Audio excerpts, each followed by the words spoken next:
Why do you consistently underestimate how long a task will take, even after years of evidence that you are wrong? This video will explain exactly why your brain is wired to make that mistake, and why it isn't just wishful thinking or a lack of discipline. The planning fallacy is the name for this systematic error. Psychologists Daniel Kahneman and Amos Tversky first described it in the 1970s. They noticed that people consistently predict completion times that are far shorter than reality, even when they know the odds. The classic example is the Sydney Opera House. Construction began in 1959. The original estimate was 4 years and $7 million Australian dollars. It opened in 1973, 14 years late, and cost $102 million. That is a 1,400% cost overrun. Yet every step of the way, the planners believed they were on schedule. Kahneman and Tversky argued that the problem is not just optimism. It is a failure to use what they called the outside view.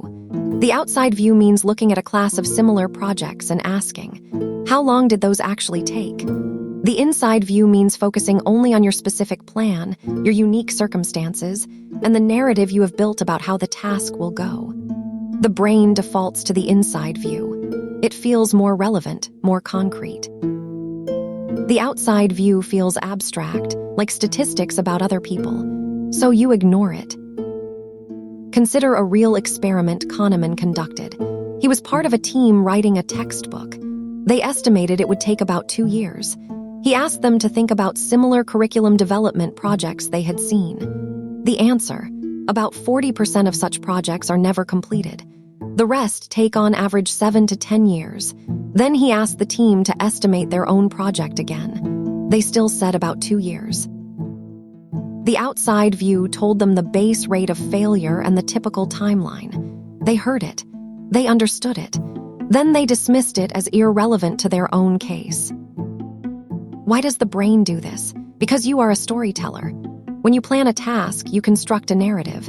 You imagine a smooth sequence of steps with no major interruptions. This narrative is vivid. It has a beginning, middle, and end. The outside view is a dry distribution of numbers. It lacks the emotional pull of your personal story. So the inside view wins every time. You anchor on your plan, then adjust for obstacles. But the adjustment is never enough, because you underestimate the probability of events you cannot foresee. This is not about motivation or willpower.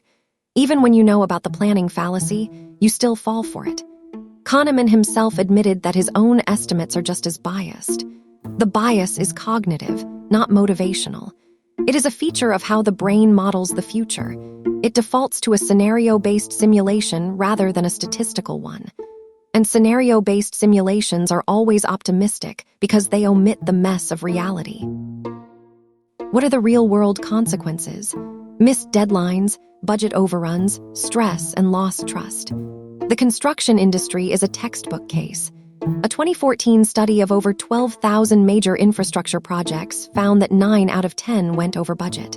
On average, they were 28% over. The numbers hold across decades and countries. The same error appears in software development, event planning, and personal goals. When you tell yourself you will finish a report in 3 hours, and it takes 6, you are not lazy. You are a victim of the planning fallacy. But you can fight it. The key is to force yourself into the outside view. Start by defining a reference class, a set of similar tasks or projects you have done before or that others have done. Then look at the actual distribution of durations. How long did the fastest take? How long did the slowest take? What was the median? Then use that distribution as your baseline, not your own internal story.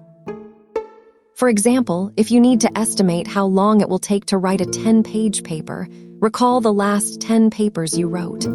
Find the average time. Then predict that average, not your best-case scenario.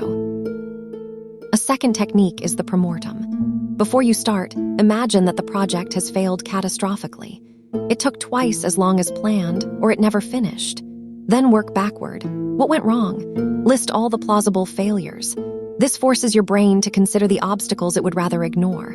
It activates the inside view to generate reasons for failure, which then feeds into the outside view. The premortem has been tested in business and military settings, and it reduces overconfidence. But even these tools work best when they are institutionalized. If you rely on willpower alone, you will revert to the inside view under pressure. The most effective approach is to build the outside view into your planning process. For teams, that means creating a database of past project durations and referring to it before setting deadlines. For individuals, it means keeping a log of your own task completion times and consulting it each time you estimate. You are not fighting a lack of motivation. You are fighting a cognitive default. So the next time you catch yourself thinking, "This time will be different," pause. Ask, what does the distribution say? Not what does your story say. The planning fallacy is not a character flaw. It is a predictable blind spot in how your brain models the future. Understanding that gives you leverage. The most important question is not, how long will this take? But how long does this kind of thing usually take? That shift from inside to outside is the difference between a guess and a prediction. And a guess is not a plan.